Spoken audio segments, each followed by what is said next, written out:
My sa už preklápame, tieto posledné 3 razy, sa preklápame do záverečnej rovinky tohto kurzu.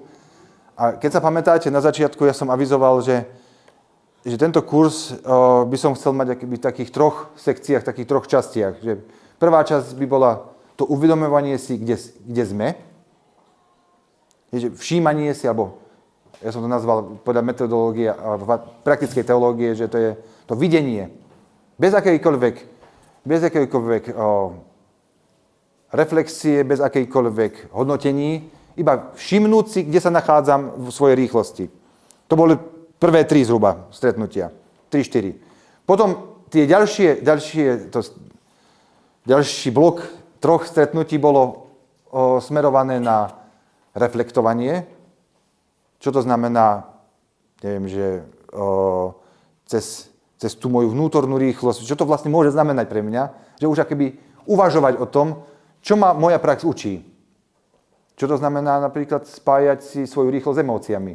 To sme išli cez jedlo, cez vnútorný pocit, kde to v tele mám, že uvedomiť si to iba a premýšľať nad tým. A tretia časť začína byť to integračná, alebo že to konanie, že čo to pre mňa môže znamenať do ďalšieho života. Takže dneska chcem tento blok začať už. Tento už záverečný sa to nazýva, že čo to znamená pre mňa pre zmenu môjho života.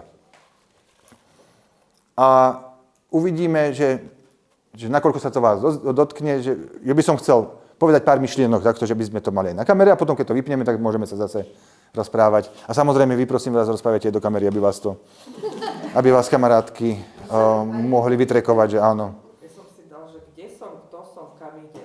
Napríklad. Že kde som, dobre, že kde som, alebo že niekoho to dávajú, áno. A kam idem hodnotenie.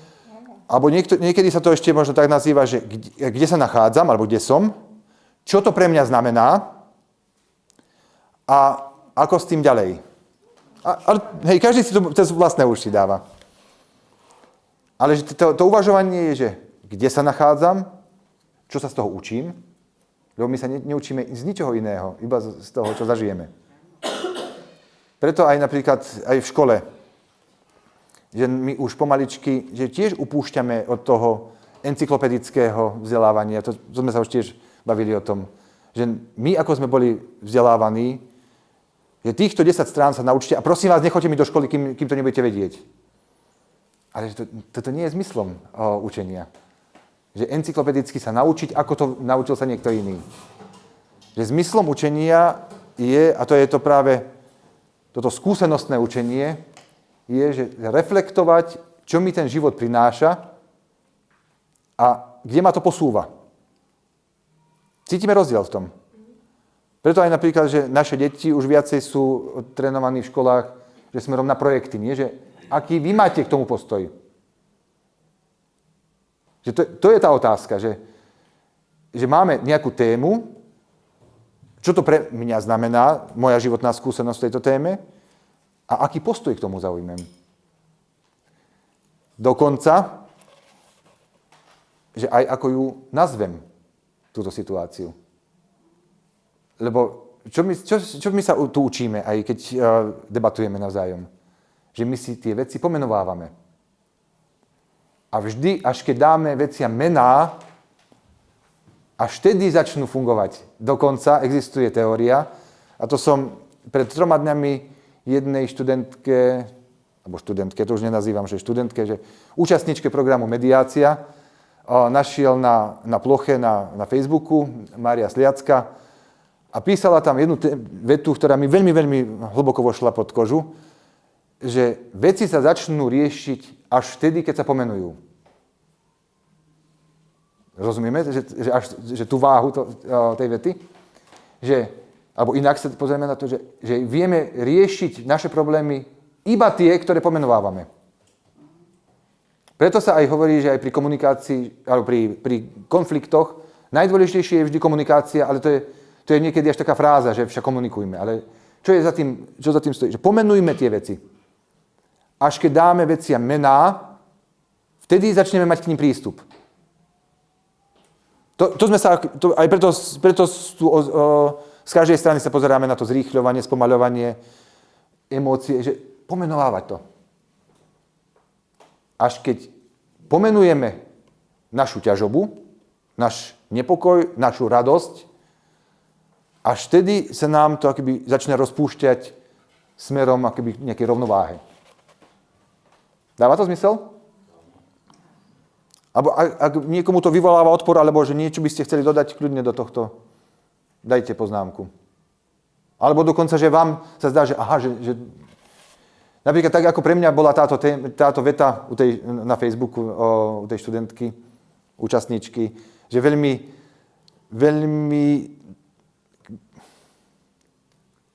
intenzívna pre mňa bola. A to som vždy vedel, nie? Že však až keď sa niečo pomenuje, ale nevidel som to, nikdy necítil som to až takto pomenované, že tak ostro, že mi to, ale to naozaj, že iba tie veci, ktoré viem pomenovať, tie viem začať riešiť. Že to vôbec nie je, že iba taká beletria za tým. Či vieme veci vždy pomenovať? Niekedy čakajú veci 30 rokov na pomenovanie, ktoré sa... Preto napríklad aj čo vnímame, že dosť veľa sa hovorí posledné roky, 5 rokov, 10 rokov, napríklad o traumách.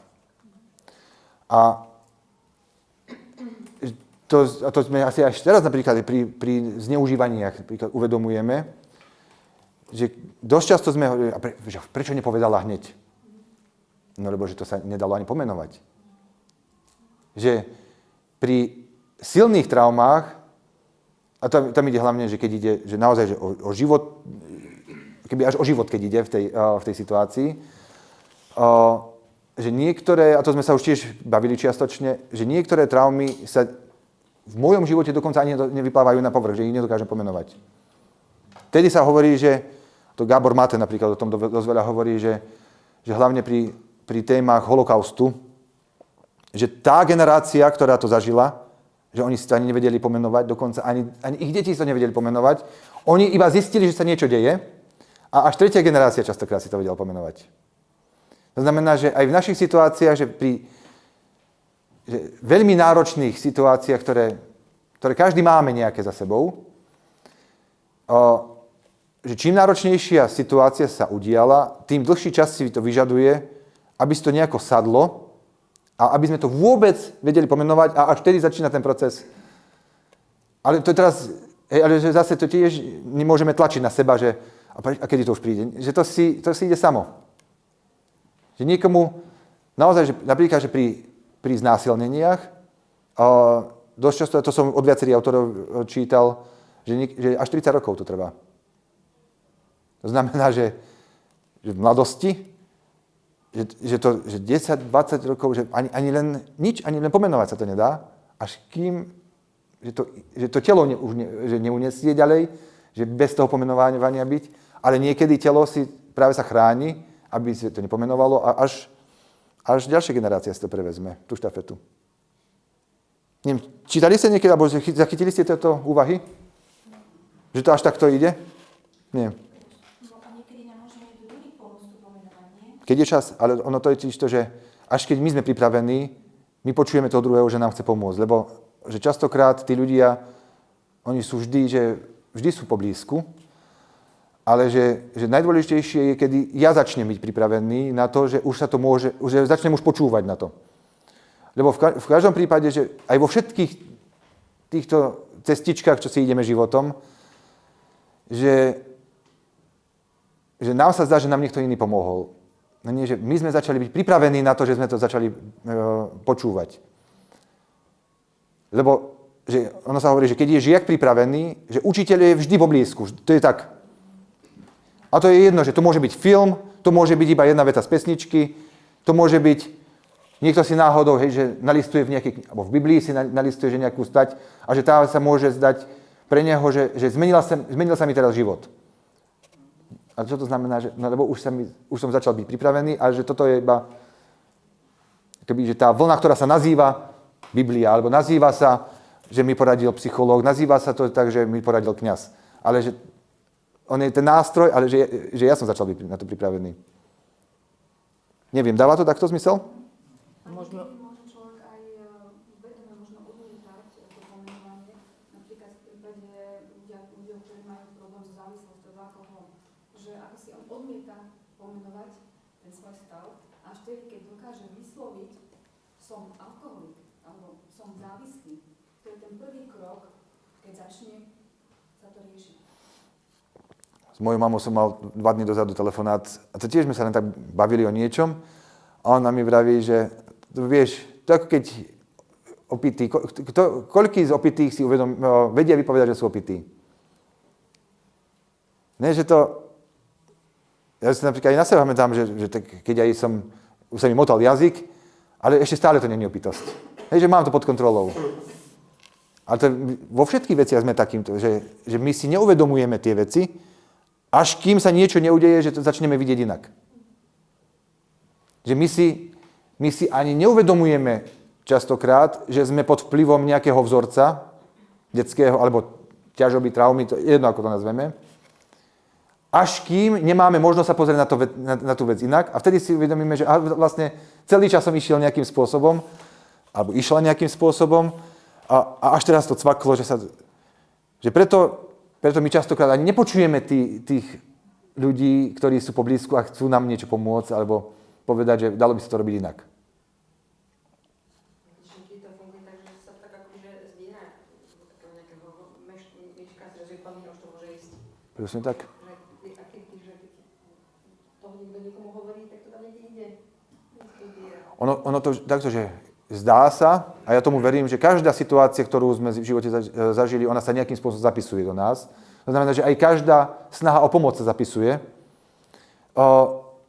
Aspoň takto rozumiem tú vašu výpoveď, že ono sa to niekde zbiera a až keď je tá plnosť času, keby sme to biblicky dali, že už som na to pripravený, tak vtedy sa to začne dávať zmysel, že aj to, čo mi povedala pani učiteľka, aj to, čo mi povedal spovedník, aj to, čo mi povedal manžel, to je jedno, že kto, otec, matka, kamarát, redaktorka v správach, to je jedno úplne, že aha, a vtedy to cvakne. Ale ja som teraz tak rozmýšľala, že čo sa týka toho holokaustu alebo znásilnenia, podľa mňa oni to aj nevedia preto, lebo oni to znova prežívajú.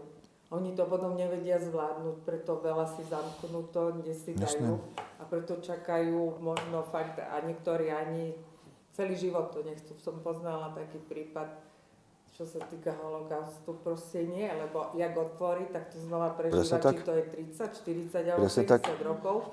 Takže preto oni to ani nepomenovali. A dokonca, že súčasťou terapie takýchto vecí je, že dovoliť v bezpečnom priestore si prežiť ešte raz tú traumatizujúcu vec. Áno, keď to zvládnu. No. Že zdá sa, že neexistuje iná možnosť. Že ako to nechať už, že nepôsobí na seba, že len keď sa to podarí prežiť ešte raz.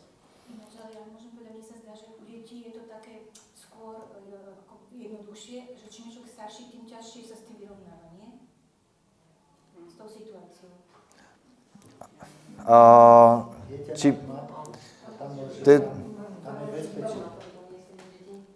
Že ja si myslím, dobre, že toto trošku ide mimo svojej profesie, lebo nie som úplne na toto vyštudovaný, ale že čím sme starší, tým viacej si to dovoláva sa k tomu vyrovnávaniu sa s tým, že to, čo sa udialo nejaké náročné veci, tak že preto si to aj vyžaduje toľko času, odstupu, že kým nie sme pripravení na to už.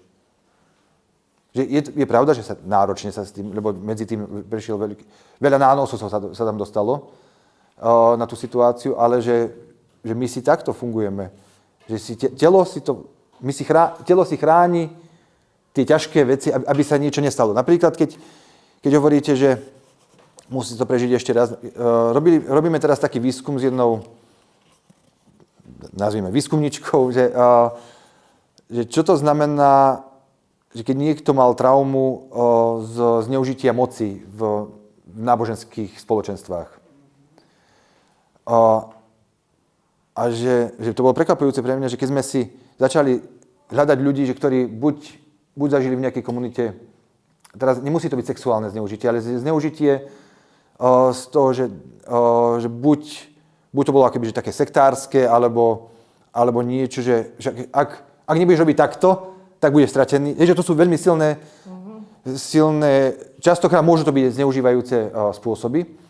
No ale že my sme si, keď sme zohnali aj tých respondentov, tak pre nás bolo veľmi dôležité, že ale mať po ruke, aby sme vedeli, že keby sa niekomu retraumatizovala tá situácia, tak aby sme mu vedeli ponúknuť aj odbornú pomoc. Lebo totiž to, že aj keď aby vedeli sme ponúknuť, že ďalej pracovať s tým. Lebo tým, že ten výskum beží tak, že vytvoríme priestor na to, aby si mohli vyrozprávať tú situáciu, ktorá sa udiala, alebo situácie, ktoré sa udiali,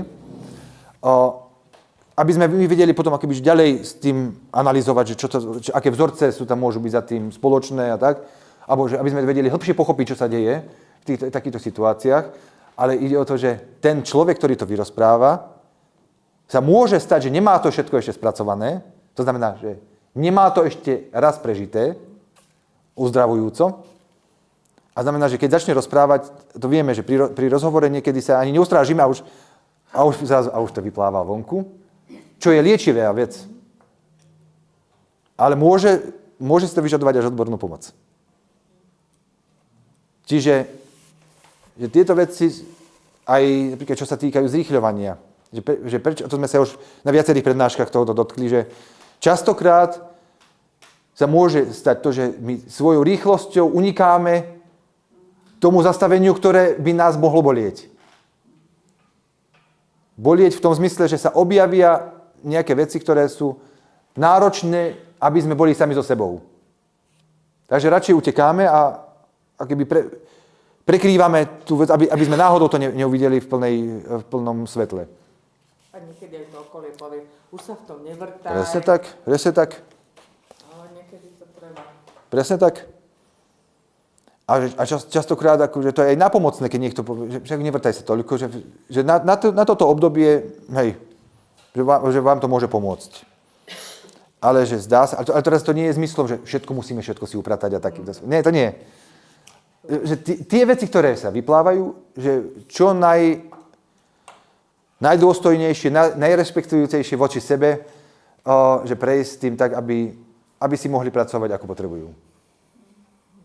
Vybrať si tie hlavné veci, lebo ja mám dnes dojem, že všetko treba analyzovať, rozoberať, za čo je zodpovedný, že som mu nedovolila ísť, tak máme deti, následky, všetko nám vyčítajú, hlúposti už niekedy až. Pozrite sa, že ja to vnímam tak, že každá doba si prináša nejakú tému, že tak ako sme my emócie, a to sa vieme zhodnúť asi viacerí, že tak ako my sme boli vychovávaní, že emócie sa neber to vážne, že to nás zbytočne zaťažuje.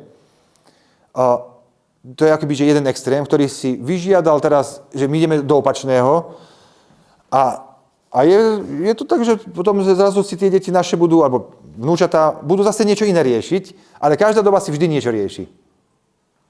A každá doba si niečo rieši, čo je reakciou na tú predchádzajúcu. Chcete niekto niečo k tomu? Alebo dáva vám to takto zmysel?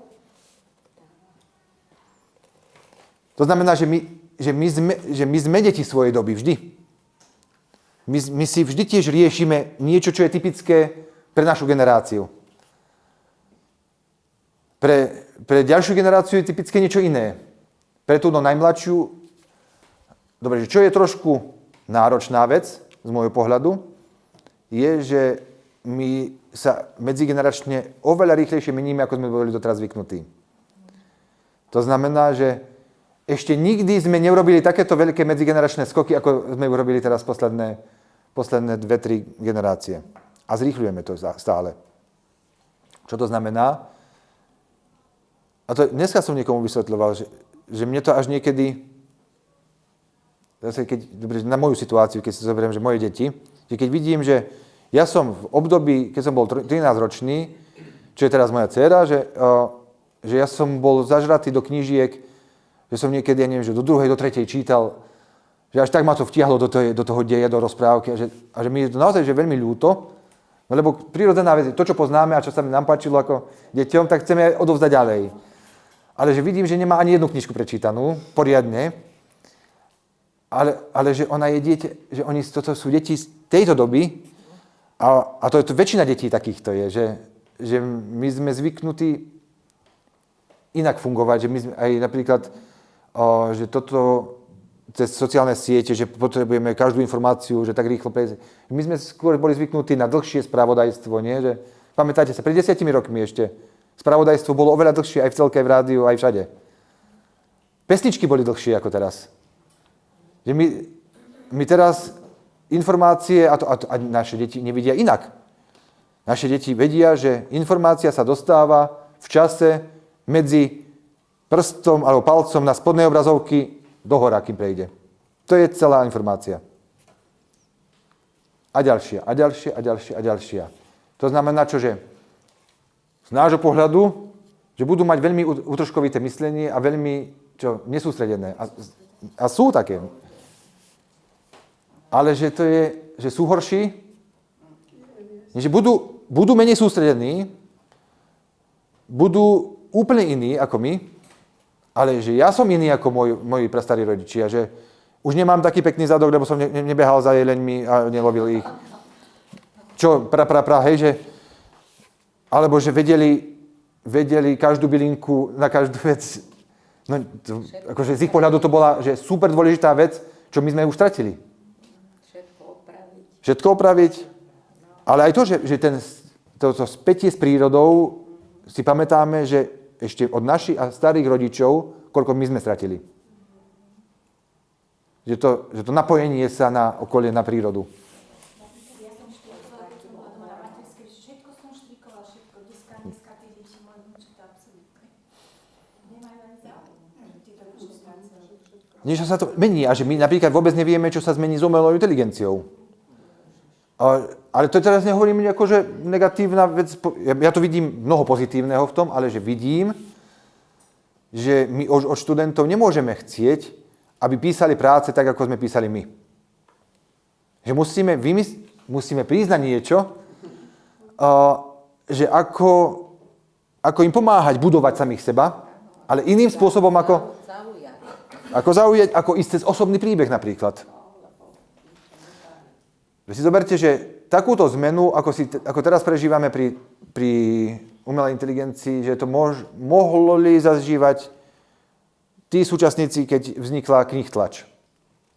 Alebo keď vynalezli písmo, že to bola, ale aká šupa vtedy? Že ja si viem predstaviť tie hlasy, že do knihy to ideme písať, a to aj tak fungovalo, že pozrite sa, aké veľké riziko, že zlé myšlienky sa budú tak šíriť nekontrolovateľne, až tak, že cirkev si povedala, že poďme urobiť zoznam kníh, ktoré sa nesmú predávať. Pochopiteľná vec. Lebo televízor možno zo 100 rodín mali vtedy iba jedný. Presne tak. Presne tak. Alebo napríklad, že aj v mojom detstve, že ja si pamätám tie debaty, že koľko zla sa šíri cez televízor. Lebo však každá akoby, negatívna myšlienka, ktorá nepomáha akoby, na budovanie dobra, že zrazu má cez televízor že obrovský rýchly dopad. No nie je to nebezpečná vec? Preto mnohých ľudí to ťahalo, že zakázať aj. Že to sú obrovské zmeny, že ktoré my sa učíme s tým fungovať a že napriek tomu, že prajeme samým sebe, aby sme fungovali čo najplnšie, chceme to prijať aj svojim deťom, ale nevieme im to dopriať, lebo im nerozumieme. To je pre mňa zaujímavá vec, že aspoň čo sa ja učím, že sú úplne iné tie deti a že iba chcem ich porozumieť, že netlačiť, aby boli rovnaké, ako by som si ja predstavoval. A prijatie. Lebo, a to je zase, akoby, že keď ideme až takto trošku akoby, že poza psychológiu, poza teológiu, lebo že čím viacej sa mi podarí prijať napríklad detí, iných, tým viacej, viete, koho prijímam seba. Že to nedá sa oddeliť. Že nedá sa povedať, že ja som so sebou úplne v poriadku, ale týchto neviem tam prijať.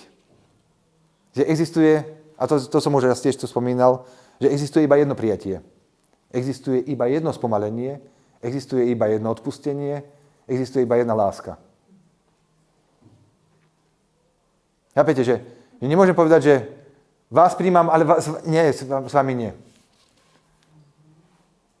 Lebo to znamená, že ak vás nepríjmam ani seba a opačne. Čiže že to z môjho pohľadu, že práve aj tieto veci, ktoré nás učí akoby nová doba, alebo nová generácia, nové situácie, to sú predovšetkým o tom, že oni nám hovoria o našom obraze. No, môžem sa opýtať? No, ale ak stretnete nejakého človeka, ktorý vraha zabijak, tak určite máte k nemu vzťah ako vlastne... Nie, samozrejme. Nie, a to ešte musím potom dopovedať, že to teraz vôbec nejde iba o to akoby bezbrehé nechávanie voľnosti, každému nech si robí, čo chce, totižto, lebo tu ešte existuje aj môj priestor, moje hranice, a že popri tom, že prijímam ostatní, ja prijímam aj to, že mne za tieto moje hranice neprejdeš. To znamená, že ja si dávam svoje hranice, že to mi môže uškodiť, alebo že vidím, že toto, čo robíte, môže uškodiť inej osobe, takže mi to na tom záleží a pôjdem veľmi jasne potom, aby som udržal tie hranice. Preto napríklad aj o čom sú z môjho pohľadu partnerské vzťahy, že na jednej strane vedieť príjmať toho druhého, aký je, ale zároveň si veľmi jasne stanoviť, za túto hranicu mne nepôjdeš. Lebo sa mám rád. To neznamená, že egoizmus. Ja som to mal veľmi dlho v hlave, že toto je egoizmus. Nie, že za túto... Nejaký príklad na povedz. Napríklad to, že vymyslím si, že vnímam, že ma emočne manipuluješ, lebo že ti veľmi behá nálada, že strieľam teraz, a že ešte ťa hnevá aj to, že keď ja nie som nahnevaný, alebo keď nie som smutný a ty si smutná, a že ťa to ešte aj hnevá. Nie, že tak toto môžem prijať u teba, ale že napríklad, že toto mňa hnevá, keď ty chceš odo mňa, aby som reagoval tak, ako ty si očakávaš. Že to je moja hranica. Také citové vydieranie. Citové vydieranie napríklad. Hej, ale že ja to vnímam aj to, že to je akýby základný princíp dialógu, že nechať každému priestor, nech si povie, aký má názor, ale dovoliť si aj sebe povedať veľmi jasne, a toto je niečo, kde stojím ja. Toto je niečo, čo mi už vadí, keď mi tam idete. A podľa mňa toto sa učíme aj vo vzťahoch celý život. Že rešpektovať toho druhého naplno, ale zároveň rešpektovať aj seba a že veľmi jasne si povedať, že za toto už nemôžeš ísť.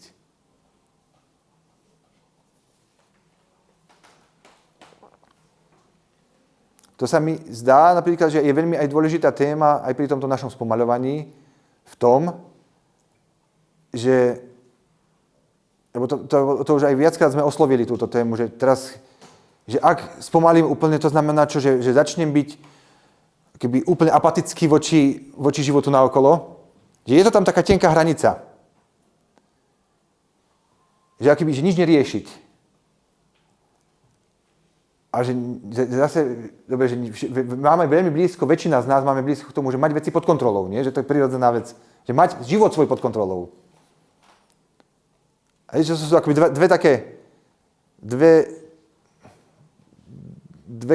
dva okraje spektra nejakého. A že teraz každý si hľadáme hranicu medzi tým, že mať život pod kontrolou a nemať ho vôbec pod kontrolou. Čím sme starší, tým vidíme, a hlavne zdravie nám to ukazuje, že my nemáme ten život pod kontrolou. My nemáme napríklad už minimálne od krízy stredného veku, kedy zrazu vidíme, že už existuje aj druhý breh. Niekde vnútri nám to vypláva, že to už to nie je iba bezbrehé more možností, ktoré môžem si využívať ako chcem. Iba, že možno si to niektorí viete vybaviť, že takéto niečo aj existuje. Nie? Že zrazu si uvedomím, že to je trošku inak. Ako som si myslel v 30-ke, v 20-ke. Ale že nám telo ukazuje napríklad už len to, že starne. To sa nedá obísť. Nedá sa obísť to, že zrazu nás chytajú choroby, ktoré sme nemali vôbec ani páru o tom, že existujú v detstve. A že to nemáme pod kontrolou. Zároveň, ale vieme, že že máme pod kontrolou to, ako sa môžeme správať teraz. Že ja nemám pod kontrolou budúcnosť, nemám minulosť pod kontrolou, ale viem iba, že mám pod kontrolou teraz. Ale tiež, že to je tenká hranica medzi tým, že nechať tie veci tak, ako sú, prijímať ich, ale zároveň vedieť s nimi ísť tak, aby to bolo pre moje dobro. Aby to bolo pre dobro. Lebo moje dobro a celkové dobro môže byť to isté.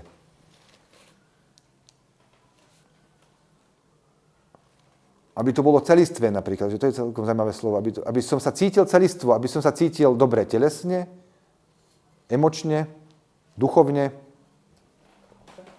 Ako? Kalogaty, alebo ako sa... Aj toto, to sú rôzne termíny na to, ale že aby som sa cítil holisticky, dobre, alebo integrálne. Rôzne sú na to termíny.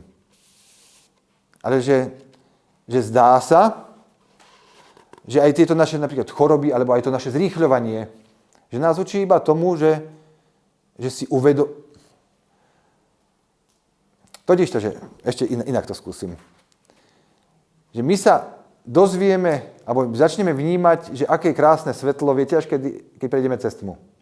Že neexistuje, zdá sa, že neexistuje možnosť byť naraz vo svetle a že aké je to krásne tu, bez toho, aby sme nezažili, že protipol. Že pri niečo v živote to máme urobené tak, že my ideme ku každej svetlej stránke, to znamená, že k dobru, k láske, k celistvosti, ku čomu? Cez tú tmavú stránku. Cez tieň. K zdraviu. A že deti si ako deti uvedomovali sme si, že sme zdraví? Hej, že až po prvej vážnejšej chorobe sme si to uvedomili. Aha. Nemusí byť vážne. Po prvej chorobe. Alebo každý to má inak, ale že tiež u seba, že zdravie až vtedy, keď som mal zážitok choroby. Že... Napríklad nemusím ju mať ja, ale napríklad moja sestra dostala takú, že dali jej peniaz života, takže som si vtedy uvedomila, že aká obrovská hodnota ten život, že sa hýbem a chodím. Napríklad. Že ste sa dotkli toho tieňa cez niekoho, kto je vám veľmi blízky. Lebo my sa dotýkame stále tých tieňov. Ale že tam je potom, že aký vzťah k tomu máme ešte. Hej? Že to, že malé deti zomierajú v Afrike, vieme niekde, ale až kým nenavštívime akože tú komunitu, alebo kým nezažijeme niekomu, kto je nám blízky, v niečom, tak až vtedy sa nás to dotkne. Že my vieme, že čo to znamená, že keď konflikt prerastie až do takého, že sa začneme zabíjať. Teoreticky to vieme. Ale až kým to neprežijeme, že častokrát, že čo to môže s nami robiť, že som schopný urobiť niečo, čo by som si nikdy nepredstavoval, len kvôli tomu, že mám toľko už nahromadeného zlosti, hnevu v sebe. Dokonca aj ten hnev, keď bavíme sa, že to o emóciách, keď začneme inak pomenovávať hnev, že zistíme, že čo je za tým. Že strach alebo bolesť. Že každý hnev, že on vychádza, že neexistuje, že štarter, že z tohto je hnev. Existuje dnesko, že buď nejaký veľký strach, alebo že veľká bolesť. A dokonca sa zdá, že, a to sme sa už tiež bavili, že či chceme, či nie, ale že my sme všetci prešli nejakým tým strachom obrovským a tou obrovskou bolesťou zo zmeny. A to je napríklad pri pôrode.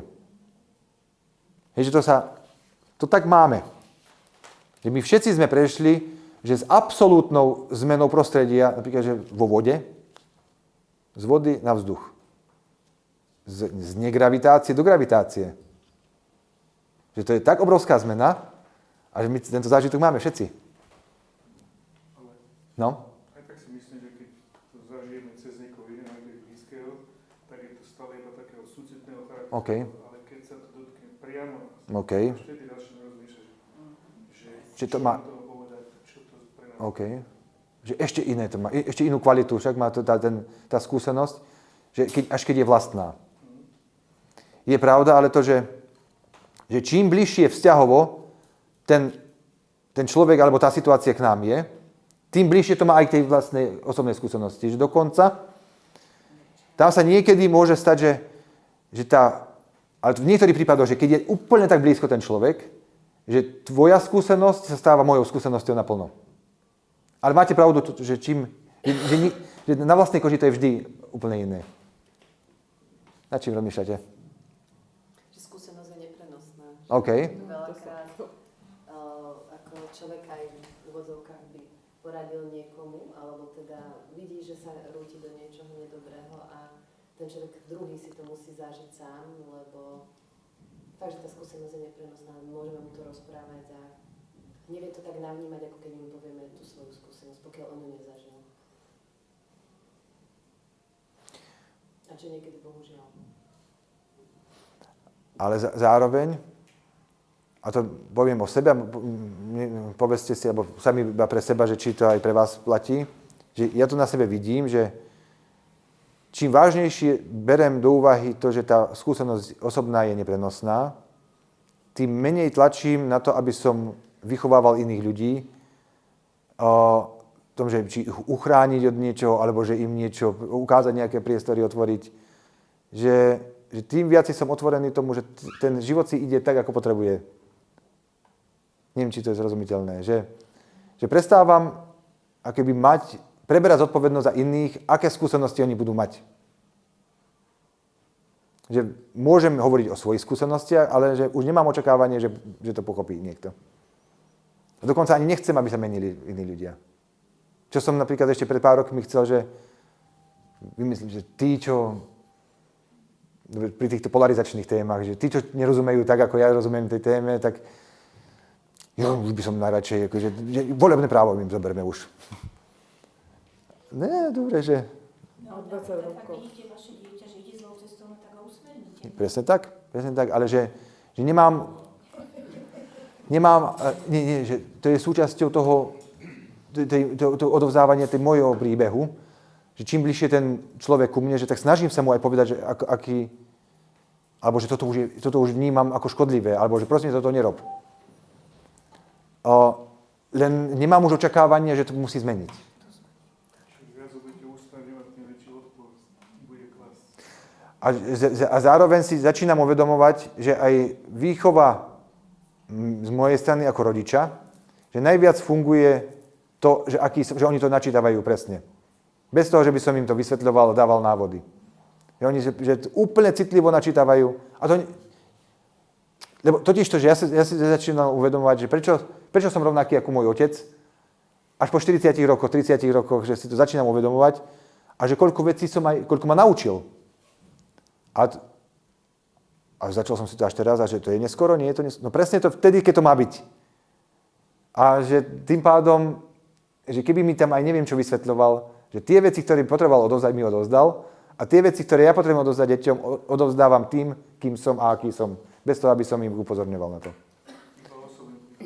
To už neznamená, že budem ticho, hej, že keby sa niečo dialo, ale že oveľa menej tlačím na to, že musím sa snažiť vychovávať. Čiže už aj vaše deti začínajú putovať? Či ešte čas? Oni to majú tak, že to, čo za srandy robíte, no co? Hej, že oni to nechápu tomu, ale že to pôjde. Hej, že so synom som už bol, takže že jednu noc sme v Malých Karpatoch boli v stane, ale že chvíľku mi to bolo ľúto, že prečo nechcú ísť napríklad na celodenný výlet so mnou. A potom, že to čo zase očakávam iba. Že keď mne to dobre robí, tak si pôjdem ja, že keď zistím, že už príliš veľa to robím, tak si to musím ja zistiť, alebo mi to dajú oni zistiť. Že už, hej, že tam, lebo môžem, nie že môžem, aj idem do toho, že keď vidím, že niektoré veci mi veľmi dobre robia, napríklad putovanie, alebo mne začalo veľmi dobre robiť, že každý deň idem so psom na 1,5 hodiny, už teraz aj na 2 hodiny večer. A je to dobré, no vidím, že to robí nerovnováhu, napríklad aj vo vzťahu. Lebo že ten čas trošku aj chýba potom niekde. Ale to kto mi má povedať? Alebo že to mám teraz... Tú rovnováhu si to nájde všetko. Preto tá téma nášho kurzu je, že cesta spomalenia, a viete, čo tam je? Hľadanie vnútornej rovnováhy. Ale že to nie je niečo, čo má návod. To je iba niečo, čo prichádza spolu so spomaľovaním. Aha, že tam je trošku rovnováhy, tu by sa dalo toto urobiť. A nie, že zase, že musím tlačiť, že musím byť. Nie, že keď spomalím, tak vidím veci napríklad jasnejšie. Ale to aj s vekom ide, že už neriešite také veci. Ten vek nás toto učí, no? Učí, fakt? Učí. Že ja riešim niekoho, ja prídete dneska k nám, alebo čo mohli by ste tak teraz. Nie, však keď budú chcieť pripravovať. Napríklad. A už by to nedelo to, že jej mohli tu byť, ja neviem, 10 rázy. Napríklad. Majú svoj život. No, takže to už tak. A pritom vôbec nejde o tie deti, ide iba o vás. Presne tak, presne. Lebo aj to, že koľko sa my uhneváme, nie? Ale to vôbec nie je o tých druhých. Vôbec nič. Ja som to mal tiež, že keby sa už tá zmenila, hej, že tá žena. A to je tak, že keby už... A keď sa to zmení, tak už konečne mi to odľahne a prestanem sa hnevať. Že to vôbec nesúvisí s tým partnerom, že to nemá žiadne súvis. Lebo že kto sa hnevá? Ja sa hnevám. Nie, že to si my tak srandovne vysvetlíme, no lebo on, lebo deti ma hnevajú. No nie, ja sa hnevám. Bodka. Protirečte.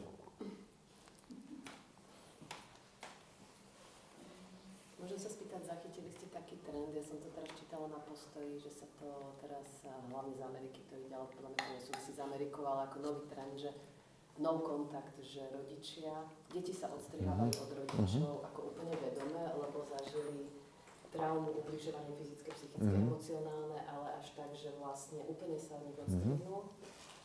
A práve na tom Postoji to tak bolo, akože to nie je správne. A potom som to čítala v jednom periódiku nekresťanskom, kde to hovorí, že to super, že tie deti sa takto rozhodli a že sa kontaktu s tými rodičmi, že také dva extrémy, váš názor je aký na to, že zachovať si aj tú integritu svoju, aj také niečo kresťanské, aj sa chrániť, aj byť tu pre tých rodičov, v rámci desatora, aj mať rád sám seba a niekdy sa v tom nestratiť, že aký je váš názor na to?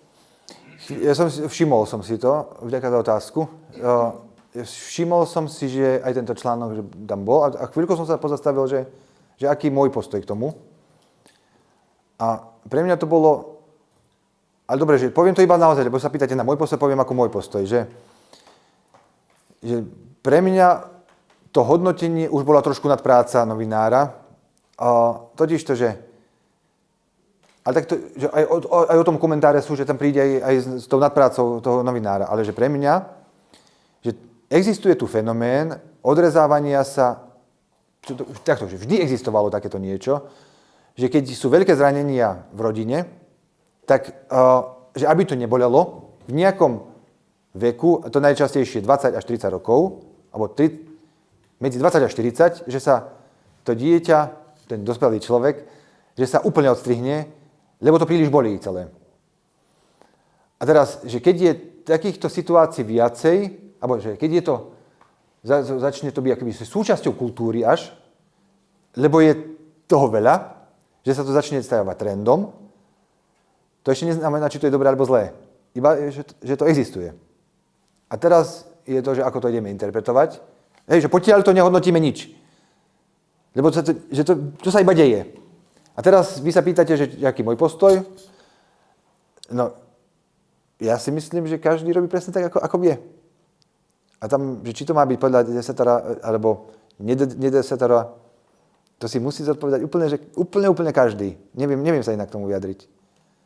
Že ja si všímam, že takýto trend tu je, chcem ho brať vážne a chcem mu porozumieť.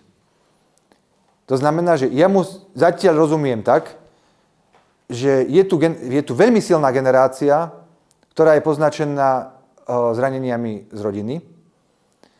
A tá generácia sa k tomu stavia tak, že sa odreže od rodičov. A dokonca sa to stalo akoby až životným štýlom, ktorý je pomenovaný. A to je dobré. A teraz, a to je moja interpretácia už teraz, až keď si to dovolíme, keď to niekto potrebuje sa takto, že úplne odrezať, keď si to dovolí urobiť, až vtedy začne si tie veci riešiť tak, ako by nemal k tomu prístup, keby sa neodrezal od rodičov. Že si myslím, že až vtedy sa to môže začať liečiť až. Ale to je... Dobre, že... Ale či to budú chcieť riešiť, keď sa chcú odrezať? Lebo Či si to budú chcieť kto riešiť? Tí mladí ľudia, hej?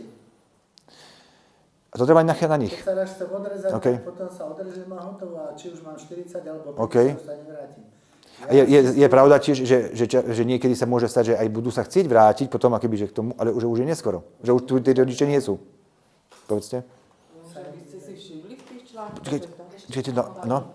Ja som len chcel to, že mne sa to skôr javí, toto odrezanie ináč, ako každý aj v našej generácii sme mali, jak je človek tínedžer, začne nesúhlasiť so svojimi rodičmi, začne si vytvárať vlastný názor, vlastný svet a tak ďalej. Potom dospeje, väčšinou keď už má prvé dieťa, tak sa späť vráti k tým rodičom bez akýchkoľvek výhrad a tak ďalej. Ale táto generácia, ktorá rastie bez sociálnych kontaktov, bez toho, že by mali priame niečo, ale len tak posúvajú palcom, tak nemajú šancu vlastne niečo riešiť, lebo nie sú k tomu vedení, aby niečo riešili. Čiže oni len útržkovite rozmýšľajú, napadne ich toto, dobre, teraz sa to napíše na sociálne siete a tým vlastne sa to dostane do širokého povedomia, stane sa to módou a je to vybavené. A je to tak a hotovo. Čiže vy by ste... A váš návrh je čo teda? Lebo, že opísali ste to podľa mňa že z vášho pohľadu správne. Áno. A teraz, že čo s tým? Tak, jak to ja vidím. No, hľadať niekde, kde sme zlyhali v tej výchove ku tomu porozumeniu a láske Ježišovej a snažiť sa to zmeniť. Ja si myslím, že aj to je odpoveď. Hej, ďakujem. Ja súhlasím.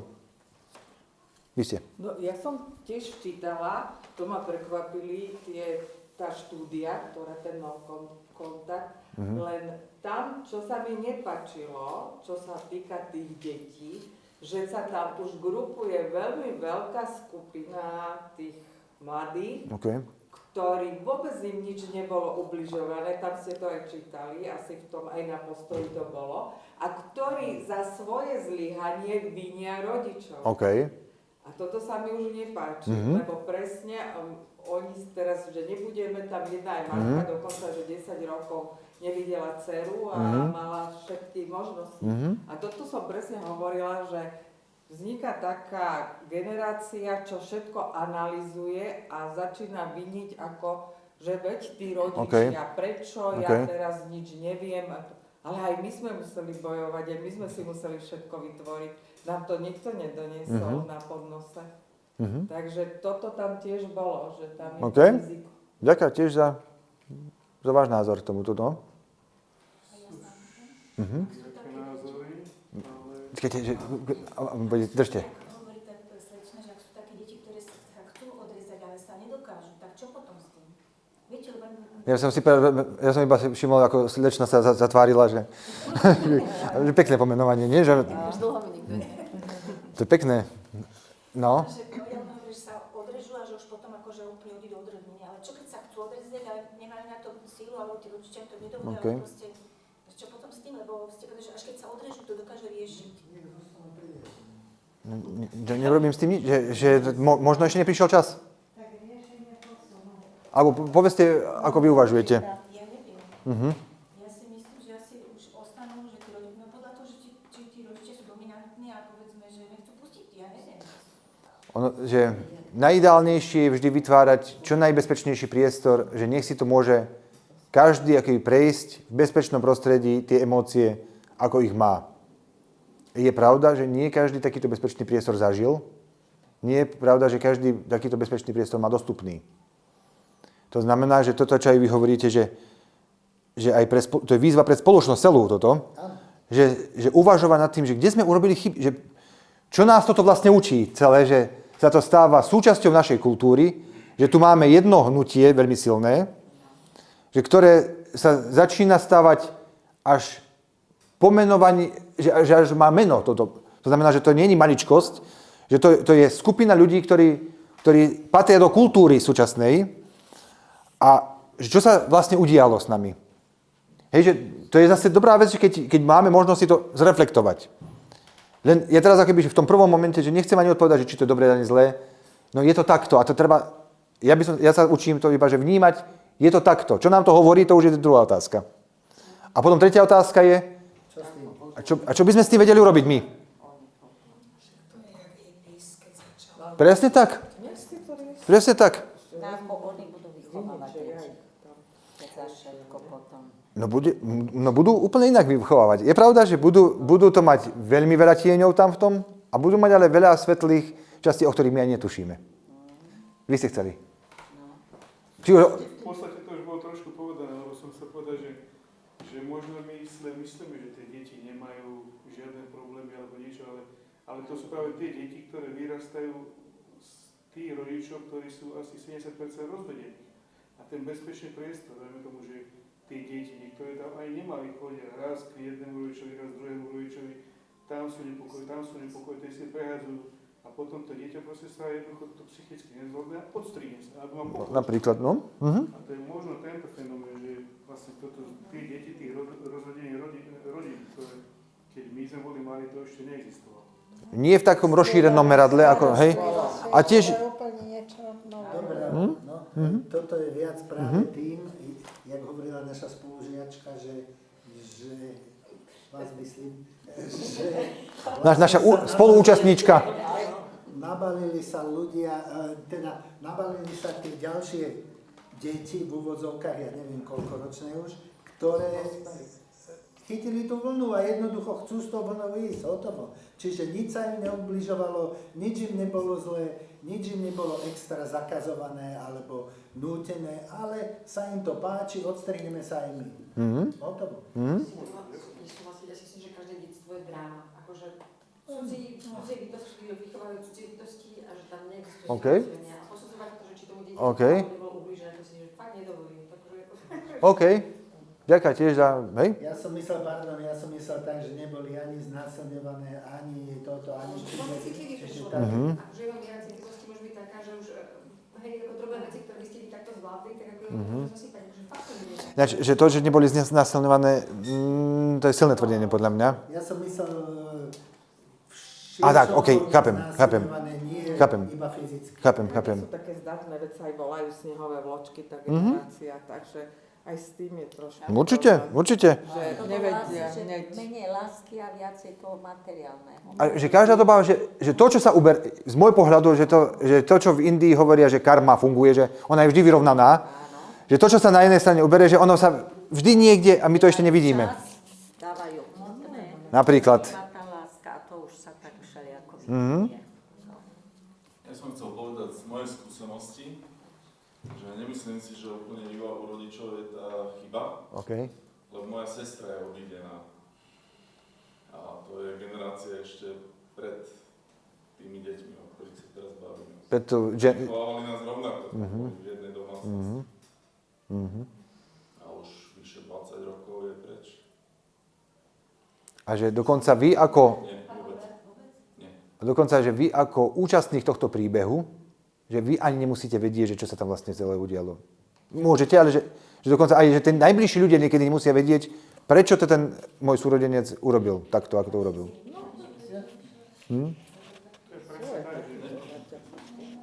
Možno psycho tiež môže byť u jedných rodičov, sa to zdá, že rovnaké deti, všetko, ale to nikto nevie, kedy sa čo stane. Moja sestra na mňa celý život žiadli a ja neviem prečo.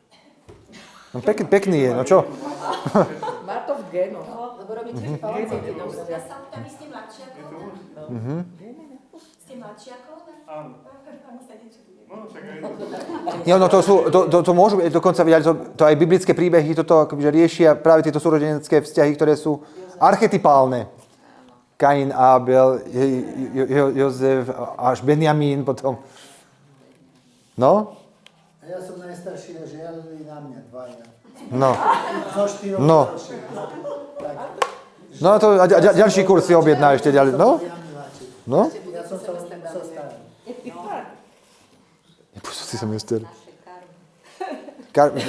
Liečenie karem a čakier, hej? Že? A je to možno povaha, alebo je to možno chovanie rodičov k deťom?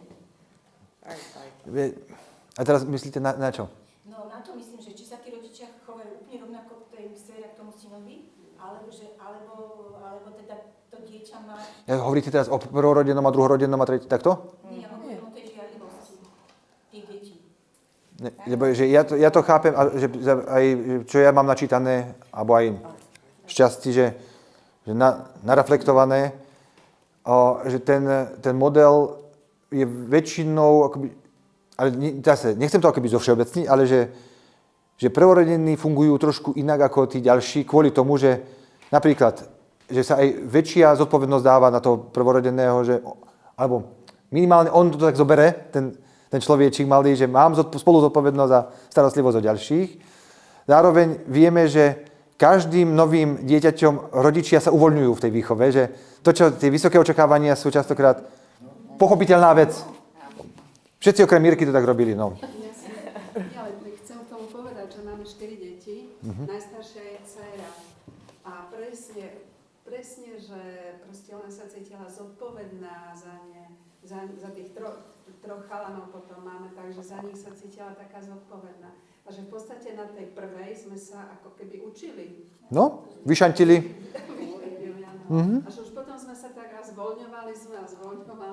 Ale to teraz nie je ani, že dobré, zlé, že to, iba to necháva stopu nejakú, ktorá je až archetypálna a ktorú riešili až biblické príbehy, že...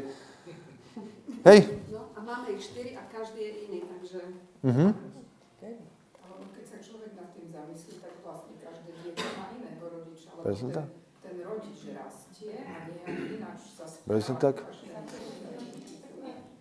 A každé dieťa naozaj zažije niečo úplne. Presne tak. Nemôže byť všetky rovnaké. A to je tá vec, že aj tak dojdeme k tomu, že napriek tomu, že všetci so sebou súvisíme nejako, že my máme takú jedinečnú stopu, ktorá sa týka rodinného zázemia, nášho telesného zdravia, našich situácií, že dokonca, že pri dvojičkách jednovaječných sa niekedy nevie, prečo ide jeden, že úplne idú inú dráhu a druhý dokonca môže ísť aj legislatívne, že do väzenia, alebo čo.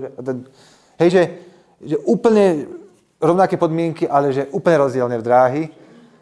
A teraz je pravda, že tá jedinečnosť je tak silná, že až keď si uvedomíme, že vtedy nás to začne, že môžem že začne vidieť, a ty to máš rovnako, toto nás spája, toto je naše spoločné. Ale až keď si uvedomíme tú rôznorodosť. A možno, že je to aj v tom, že vlastne to pochopenie, tá úcta, ale nie len starší, mladší, ako tak, nivelov aj naopak. Aj naopak. Aby to bolo možno v tom sú tie rozdiely. To vám spomínam, dobre, že moju sestru už poznáte, brata ešte nepoznáte, on príde možno na tú poslednú... A vy ste 6? Sme 6, ale že ostatní sa ne... Než som zabudol povedať. No. Najkrajší, no. Najstarší, hej. Tak ste odhadovali, hej? No? Vy ste najstarší. Najstarší, hej. A že tiež je to biblické, že zodpovedný za všetkých. Že to tak je. To je úplne jasné. Aj... Naši chodili na zábavy a mňa nanechali so 4 deťmi doma. No, presne tak. Musí na zábavu. Ale pozrite sa, s akým žiaľom to hovorí ešte. 60. roky pre pána Jana, tak čo no? Pokračované detstvo, čo? Nie, dobre, ja som im dal potom No? že nesmiem byť pohľadom pozad. Nie, že ono to nie, že ono tak, to nie je, že dobré, zlé, že nechá to stopu. A tá stopa je nezmazateľná. No ale to je za to, že bol prvý, no. Ale nie je nepríjemná. Ja sa vôbec nesťažujem, ja som veľmi šťastný zo svojím detstvom. Ale u niekoho môže byť aj nepríjemná a u niekoho môže byť najboľavejšia vec, že práve zažil to prevalenie zodpovednosti, ktoré napríklad zažil. Ale že s tým neurobíme nič. Že tak toto je. No ale to som chcel povedať, že napríklad, že s tým bratom, to sme tiež si objavili, že ja som mal dlho, to potom na tú poslednú prednášku poviem, lebo téma je, viete, aká posledné prednášky, moja cesta, tak ja by som chcel moja a aj vaša. Váš príbeh, môj príbeh. Tak. No ale že ja som mal veľmi dlho vysoký krvný tlak. môj brat, ktorý je po mne, má vysoký krvný tep. A teraz, raz sme sa takto bavili a že iba tak nám docvaklo, že ja som sa naháňal za starostlivosťou o nich a on sa naháňal za tým, aby ma dobehol. A koľko je medzi vami? Koľko rozdiel? 2 roky. 2 roky. A dobehol vás? Predbehol v mnohých veciach. Hej, ale že on si to... Ako všade. Ako v každej rodine. Že...